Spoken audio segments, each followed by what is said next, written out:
A video of a child hitting his mother fatally with a cricket bat is being shared on social media platforms with the claim that he did so because she did not let him use a mobile phone.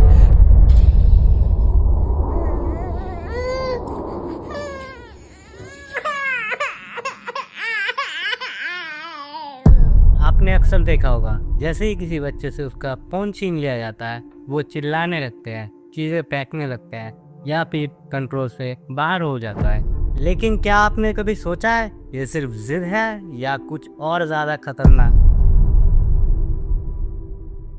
और अगर आपके घर में भी ऐसा होता है तो आप ये वीडियो बिल्कुल भी मिस नहीं करेंगे। जेन ज़ी जो 1990 से लेकर 2010 के बीच पैदा हुए, जेन अल्फा जो 2010 के बाद स्मार्टफोन की दुनिया के बीच पैदा हुए। ये लोग टेक्नोलॉजी को एडप्ट नहीं कर रहे थे, ये लोग टेक्नोलॉजी में ग्रो हो रहे थे।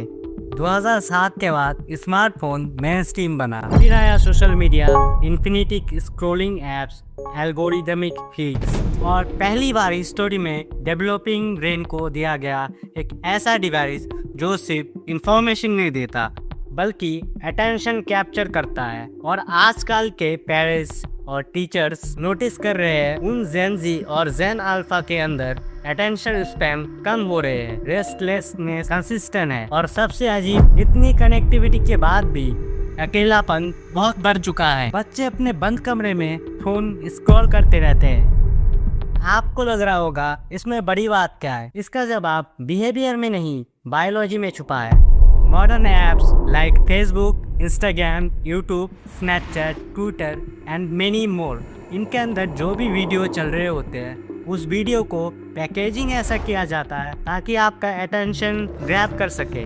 बस यही नहीं, इन ऐप के अंदर एल्गोरिदमिक नामक एक प्रोग्राम को सेट किया जाता है। ये एल्गोरिदम करता क्या है? बेसिकली आप जब एक वीडियो देखते हो तो उस वीडियो को आप कितनी टाइम ड्यूरेशन तक देख रहे हो, कब आप उस वीडियो को स्किप कर रहे हो, किन किन वीडियो को आप like, dislike, each and everything activity जो तुम उस ऐप के अंदर करते हो वो डाटा स्टोर करके रखते हैं ताकि नेक्स्ट टाइम जब भी आप इन ऐप को ओपन करो तब एल्गोरिदम सजेस्ट करता है अपने कलेक्ट किए गए डाटा के मुताबिक आपको वही कंटेंट सजेस्ट करता है ताकि आप उस प्लेटफॉर्म पे ज़्यादा से ज़्यादा देर तक टाइम स्पेंड कर सके। इवन जब हम उन वीडियोस को देख रहे होते हैं तब हमारे ब्रेन के अंदर डोपामिन रिलीज होता है। प्रॉब्लम क्या है? रिसर्च शो करता है हैवी स्मार्टफोन यूज करने से एंजाइटी, डिप्रेशन और अटेंशन फ्रेगमेंटेशन से निमोफोबिया, फोन के बिना ना रह पाना एक रिकॉग्नाइज फिजिकल टर्म बन चुका है। ये सिर्फ डिस्ट्रैक्शन नहीं है, ये एक neurological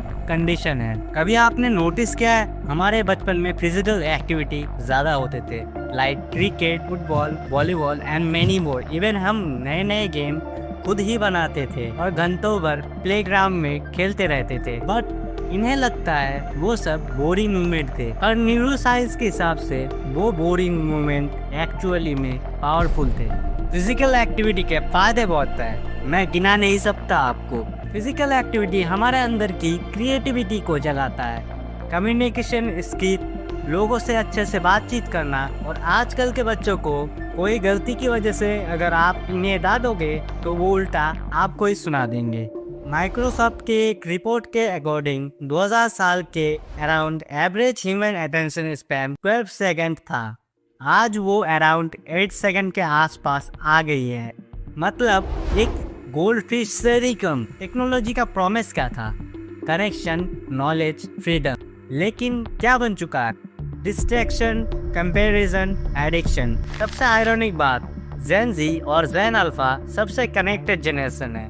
thousand of follower, dozens of group chats, consistent online update. फिर भी अकेलापन इस जनरेशन में ज़्यादा है क्योंकि डिजिटल कनेक्शन और रियल कनेक्शन दोनों अलग अलग चीज़ है।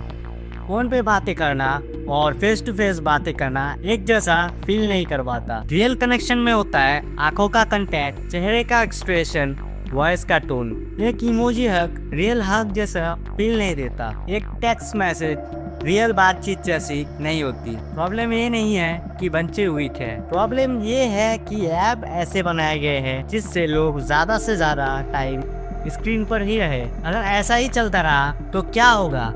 क्या होगा एक ऐसी जनरेशन का जो थोड़ी देर भी चुप नहीं बैठ सकती? क्या होगा क्रिएटिविटी का जब दिमाग को ही फ्री टाइम ना मिले? सबसे खतरनाक चीज क्या है?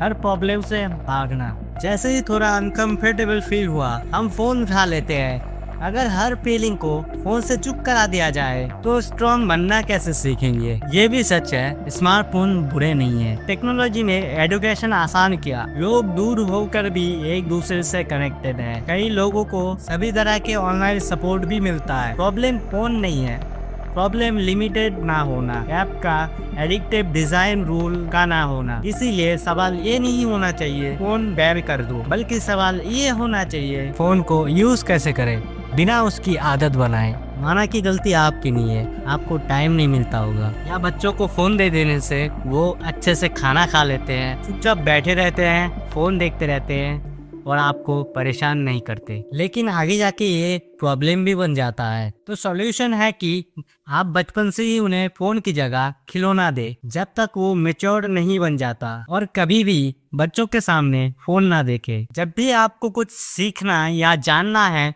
तभी आप उन प्लेटफॉर्म को यूज करें। हिस्ट्री में हर पावरफुल टेक्नोलॉजी ने सोसाइटी को चेंज किया है। Printing press, electricity, internet, smartphone भी सोसाइटी को चेंज कर रहा है। क्वेश्चन ये नहीं है कि टेक्नोलॉजी पावरफुल है या नहीं, क्वेश्चन ये है क्या हम उस पावर को कंट्रोल कर सकते हैं? क्योंकि अगर हमने अपना अटेंशन को कंट्रोल नहीं किया तो शायद फ्यूचर का सबसे वैल्यूएबल रिसोर्स ऑयल या डाटा नहीं होगा, बल्कि हमारा अटेंशन होगा। और अगर तुम अपनी अटेंशन को कंट्रोल कर लेते हो तो तुम अपने लाइफ को भी कंट्रोल कर सकते हो। और याद रखना, control the phone before the phone controls your life.